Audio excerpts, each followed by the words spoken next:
এজন্য আমরা বাংলাদেশ খেলাফত মজলিস পিআর পদ্ধতিকে কেন্দ্র করে সৃষ্ট এই বিতর্ক নিরসনে জাতির জন্য কল্যাণকর যেই প্রস্তাবনা উপস্থাপন করেছি, বিএনপি, জামাতে ইসলামী সহ সকল রাজনৈতিক দলগুলোকে বাংলাদেশ খেলাফত মজলিসের উত্থাপিত ভারসাম্যপূর্ণ সেই নির্বাচনী প্রস্তাবনাকে বিবেচনায় নিয়ে সেটা কার্যকর করার আহ্বান জানাই।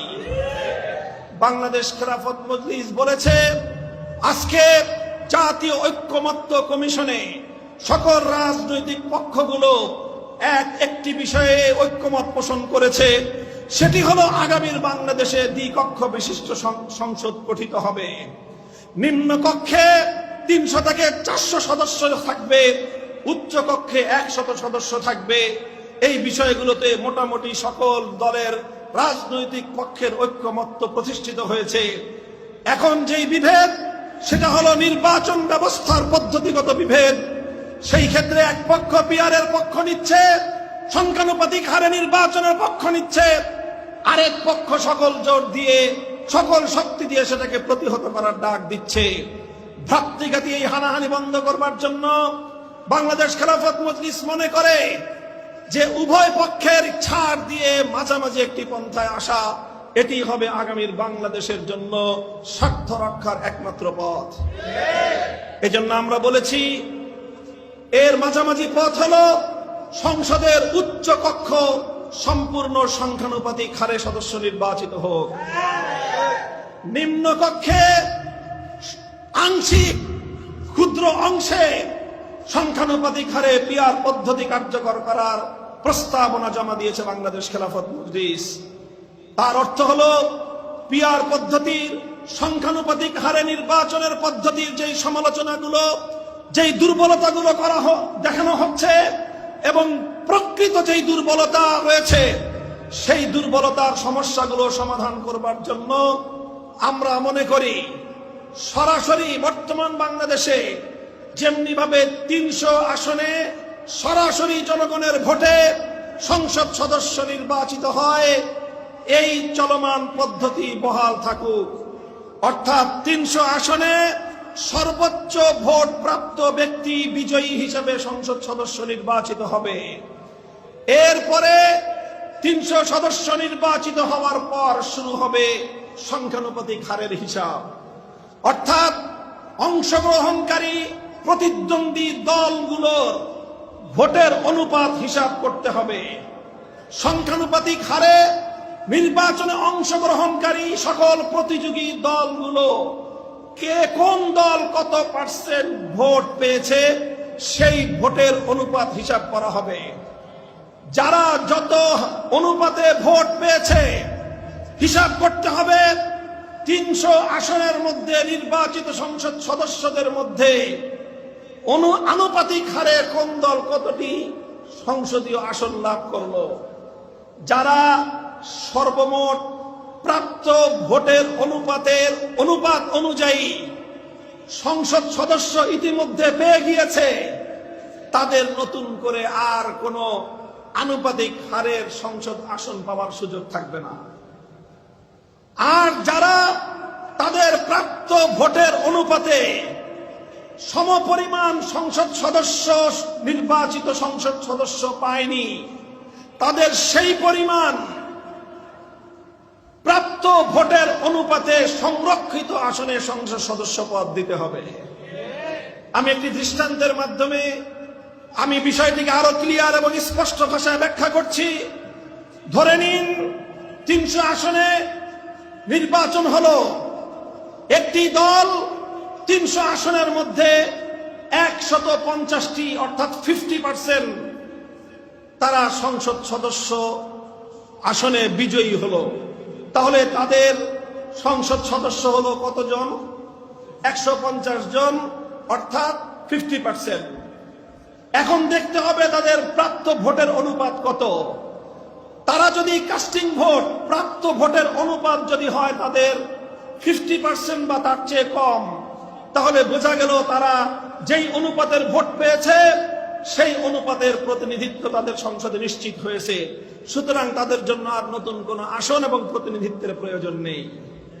কিন্তু যেই সকল দলগুলো তারা কেউ ভোট পেয়েছে পার্সেন্টেজ, একটা বিশেষ পার্সেন্টের ভোট তারা পেয়েছে, কেউ 20%, কেউ 25% ভোট পেয়েছে, কিন্তু সংসদে 300 আসনের মধ্যে 20% অথবা 25% সংসদ সদস্য পদ তারা পায়নি। তাহলে বোঝা গেল সারা দেশে তাদের প্রাপ্ত ভোটের অনুপাতে সংসদ সদস্যের বা সংসদের প্রতিনিধিত্ব তাদের হয়নি। সুতরাং যেই পরিমাণ সংসদের অনুপাত, এই প্রতিনিধিত্ব তাদের অবশিষ্ট রয়েছে, সেই অবশিষ্ট সংসদের প্রতিনিধিত্ব তাদেরকে সংরক্ষিত আসন থেকে প্রদান করার মাধ্যমে তাদের প্রাপ্ত ভোটের প্রতিনিধিত্ব তাদেরকে প্রদান করতে হবে।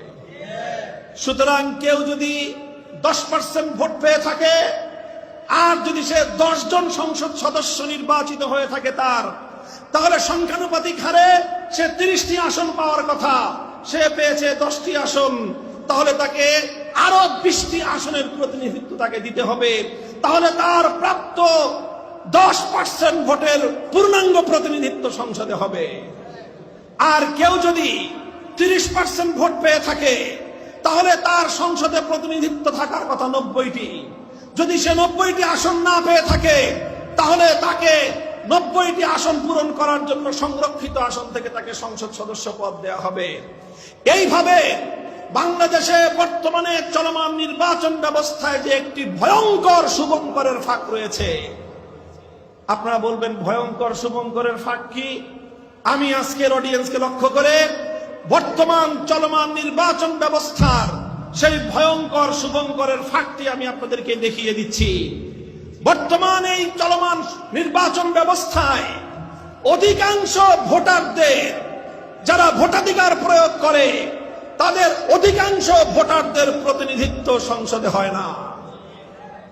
দেখা যায় যারা সরকার গঠন করে, অতীতের ফেয়ার ইলেকশন গুলোকে যদি আমরা বিবেচনায় আনি, 2001 সাল এবং 2008 সালের নির্বাচনে দেখা গেল একটি দল 230 আসন অথবা 260 আসন লাভ করলো, অথচ তারা ভোট পেয়েছিল আনুপাতিক হারে 30 থেকে 35% ভোট। 35% ভোট পেয়ে তারা প্রায় 90% সিট দখল করে নিয়ে রাষ্ট্র পরিচালনা করলো, ফ্যাসিবাদকে জন্ম দিল। আর বাংলাদেশের 60 থেকে 65% মানুষ যারা ভোটাধিকার প্রয়োগ করলো, তাদের সেই ভোটাধিকারের কোন প্রতিনিধিত্ব জাতীয় সংসদে থাকলো না।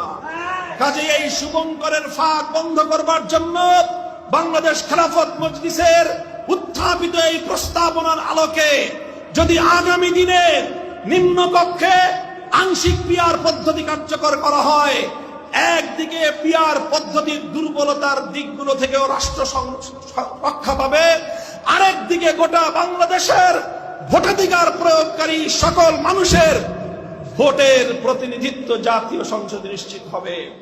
সংগ্রামী সাথী ও বন্ধুগণ, বাংলাদেশ খেলাফত মজলিস মনে করে বিবাদমান পক্ষগুলো একটু একটু ছাড় দিয়ে এই ফর্মুলায় যদি তারা চলে আসে, এই ফর্মুলা যদি তারা গ্রহণ করে, চলমান নির্বাচনকে কেন্দ্র করে বাংলাদেশ যুদ্ধান্তি অবস্থার অবসান ঘটতে পারে।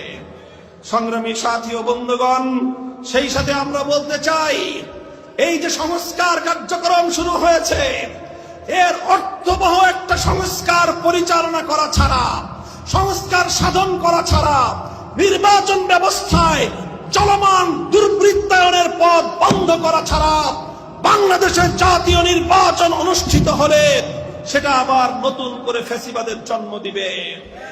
এজন্য আমরা নির্বাচন ব্যবস্থার আমূল সংস্কারের দাবি তুলেছি। সেই সঙ্গে আমরা সংবিধানে বাংলাদেশের সৃষ্টির পর থেকে আজ পর্যন্ত এবং বাংলাদেশের সৃষ্টির পেছনের প্রেক্ষাপটকে বিবেচনা করে সংবিধানের মূল নীতিগুলোকে পুনর্বিন্যাস করবার আহ্বান জানিয়েছি। সেই জায়গায় আমরা পরিষ্কার বলেছি, আল্লাহর উপর অবিচল আস্থা এবং বিশ্বাস আবার সংবিধানে ফিরিয়ে আনতে হবে। ধর্মনিরপেক্ষতা নামক ভারতীয় পচামাল আবার ভারতকে ফেরত দিতে হবে।